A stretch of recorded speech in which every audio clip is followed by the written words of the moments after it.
Bonjour, hello everybody. Today I am showing you how to make the dough for making chapatis.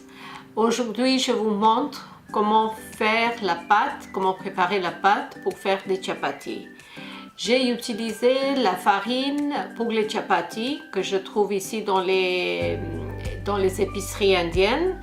Sinon, vous pouvez acheter soit semi-complète, soit complète, bio, ce qui est très bien pour les chapatis aussi. So I've used the chapati flour that I bought in an Indian grocery store. But if you are not very close to an Indian grocery store, then you can just go to any organic store and pick up some whole wheat flour for making the chapatis.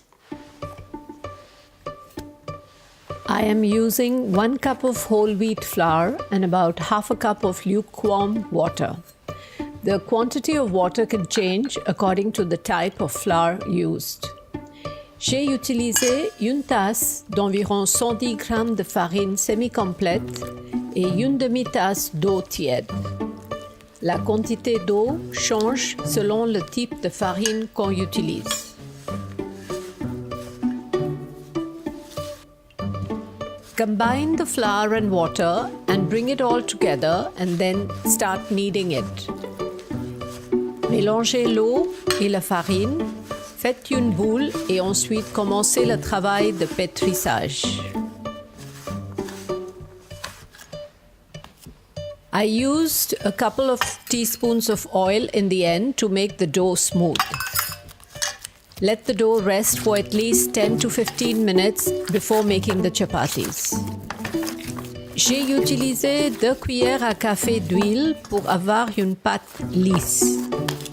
Laissez reposer la pâte au moins 10 à 15 minutes avant de réaliser les chapatis.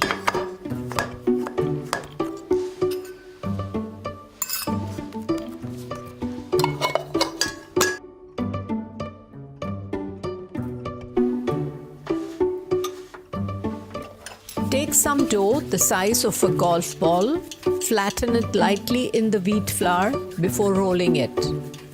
If it starts to stick, dust it with some flour. Faites une boule de la taille d'une balle de golf, l'aplatir dans la farine sèche avant de la rouler. Si ça colle, saupoudrez avec de la farine. Once it's rolled to the size and thickness you want, place it on a hot pan. I use a traditional iron pan called tava.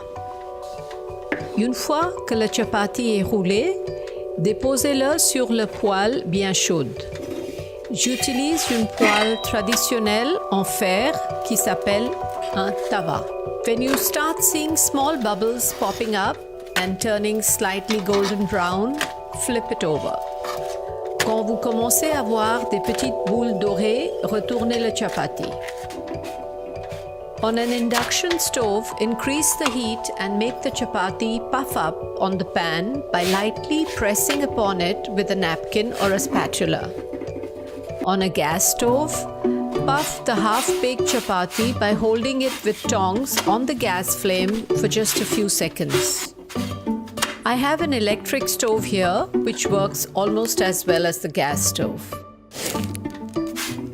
Sur une plaque d'induction, montez le feu et faire gonfler le chapati avec une serviette ou spatule. Si vous avez du gaz à la maison, utilisez les pinces pour tenir le chapati directement sur la flamme juste quelques secondes pour le faire gonfler. J'ai une plaque électrique ici et ça marche assez bien.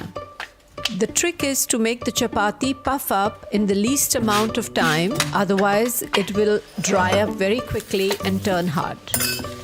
Pour bien réussir vos chapatis, il faut les faire dorer et gonfler au minimum de temps, sinon ils deviendront durs. Bon appétit et merci. Thank you. If you like the video, please do subscribe to my channel. Aimez et abonnez-vous à ma chaîne.